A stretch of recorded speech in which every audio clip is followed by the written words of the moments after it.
Hey everyone, how are you all? I hope you are all doing good. So this is Apurva and I will discuss how to read English literature, how to preparation of English literature. हम English literature की शुरुआत कैसे पढ़ें, which books, which online course, which free resource. So I will discuss full review in this video. So starting के आप जो 3 से 4 minutes हैं उनको आप बहुत ध्यान से सुनिएगा गाइज। जो लिटरेचर है, English literature, literature means to say आप समझते हैं इंग्लिश साहित्य। अब लिटरेचर की शुरुआत हमें कैसे करनी है, हमें बिल्कुल भी नहीं पता है कि हम लिटरेचर कैसे पढ़ें, क्या पढ़ें, कहाँ से पढ़ें। So first of all guys, देखो जो इंग्लिश लिटरेचर है वो थोड़ा सा डिफ़िकल्ट हो सकता है बिकॉज इंग्लिश के according, English just a language, but literature हमें साहित्य पढ़ना है, हमें किसी की स्टोरी पढ़ना है, हमें किसी का ऑटोबायोग्राफी पढ़ना है, हमें किसी की होल स्टोरी के अकॉर्डिंग पढ़ना है। लाइक हमें देखना है कि उसने अपनी लाइफ में क्या किया, किस पीरियड्स में उसने क्या किया, किस एज में उसने लिखना स्टार्ट किया, कब उसका नोवेल पब्लिश हुआ, क्या उसने ड्रामा लिखा, लाइक इट ये सारी चीज़ें आती हैं लिटरेचर में। अब एमपी की लिटरेचर की बात करूँ, जो एमपी टेट में जो लिटरेचर आता है और जो यूजीसी नेट में लिटरेचर आता है, सो बहुत ज़्यादा चीज़ें डिफरेंट है। बट आज मैं सिर्फ एमपी टेट लिटरेचर के बारे में ही बात करूँगी। यदि आप वर्ग का एग्ज़ाम देने वाले हो और आपका सब्जेक्ट इंग्लिश है, सो गाइस देखो फर्स्ट ऑफ ऑल इंग्लिश इतना ज़्यादा लेंथी तो है नहीं लिटरेचर कि आप ये सोचो कि हमें बहुत ज़्यादा पढ़ना है। बहुत कम चीज़ें हैं।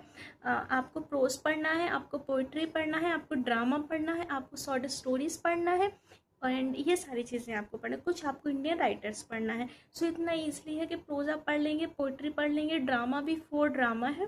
एंड पोइट्री की बात करूँ तो कुछ समथिंग 9, 10, 11 कुछ ऐसे पोइट्री होंगी।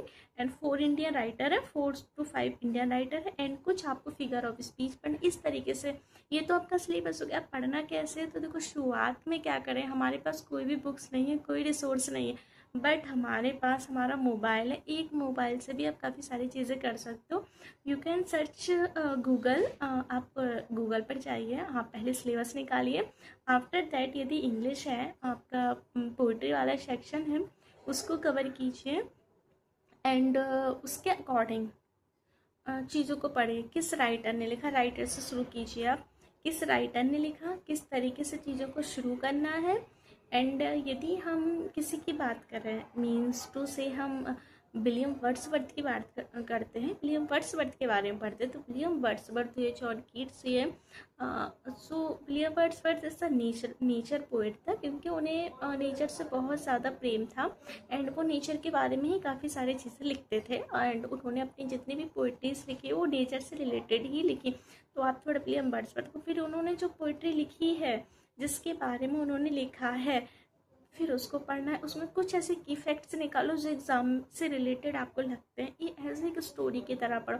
यदि ड्रामा है तो आप उसको बुक्स की तरह पढ़ो कि ये ड्रामा मुझे आज पढ़ना है, ये स्टोरी मुझे कंप्लीट करनी, इस तरीके से स्टेप बाय स्टेप शुरू करो। सो गाइज यही लिटरेचर है। और सच बताऊं तो यूजीसी नेट के अकॉर्डिंग एमपी टेट का जो लिटरेचर है बहुत बेसिक सा है, और आप चाहो तो इसको सिलेबस के अकॉर्डिंग भी इजीली पढ़ सकते हो। इतना ज़्यादा लोड लेने की ज़रूरत नहीं है, और जो बिगनर है वो स्टार्टिंग से इस तरीके से तैयारी कर सकते हैं। और भी यदि आपको सिलेबस की इन्फॉर्मेशन चाहिए तो आप मेरी लास्ट वीडियो में जाकर रिव्यू देख सकते हैं, काफ़ी सारी चीज़ें मैंने उसमें क्लियर की हुई है। So thanks for watching my